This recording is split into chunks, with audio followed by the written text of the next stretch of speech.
mission and liftoff of the Space Shuttle Discovery. I am Steve McCarthy. Welcome back to Freedom Is Not Free. Today I'm joined by a very, very special guest. He served 2 full careers in service to this country, first as a naval aviator, later as an astronaut. We are more than honored to have you. Welcome, Captain Williams. Thank you, Steve. Let's see, I started out at basic flight training in Pensacola in the T2, advanced flight training at Meridian, Mississippi. After Skyhawk training, and I deployed on board the Enterprise for my first WestPac deployment.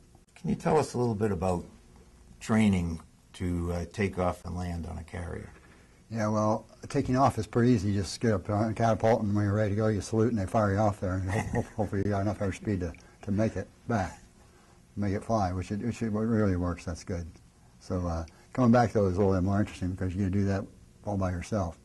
So you come in to break or maybe a straight-in type approach, depending on what kind of weather it's like, and then you come around and make an approach with a power-on approach all the way down to touchdown, and you go to full power when you touch down in case the hook misses the wire, which is a good idea, I think. NASA announced they were going to pick some astronauts. I hadn't picked anybody for a long time there, so I applied and was fortunate enough to be selected.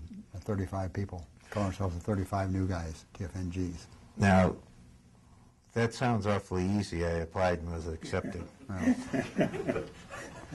You flew in space twice. yes, sir.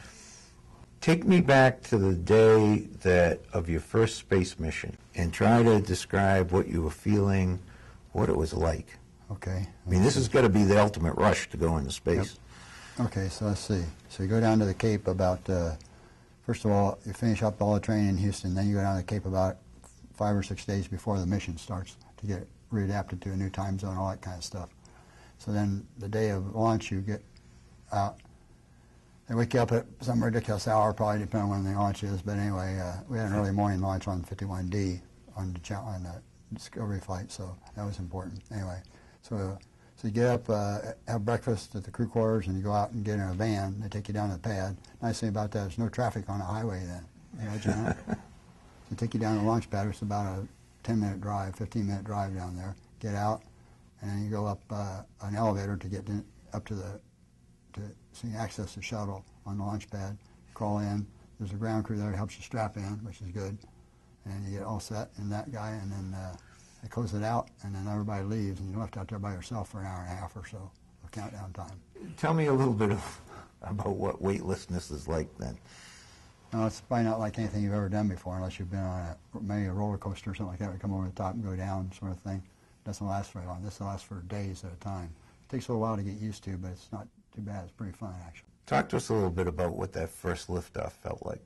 Okay, let's see. There I was on top of the stack when this thing gets off, and so the countdown's coming down, and it gets down to down to about 9 seconds or so. The main engines light off then, and then. Cells.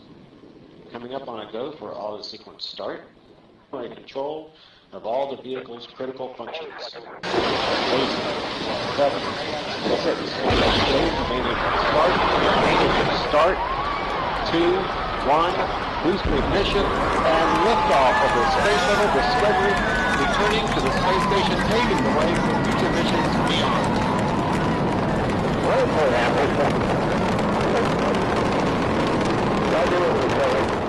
What did space look like?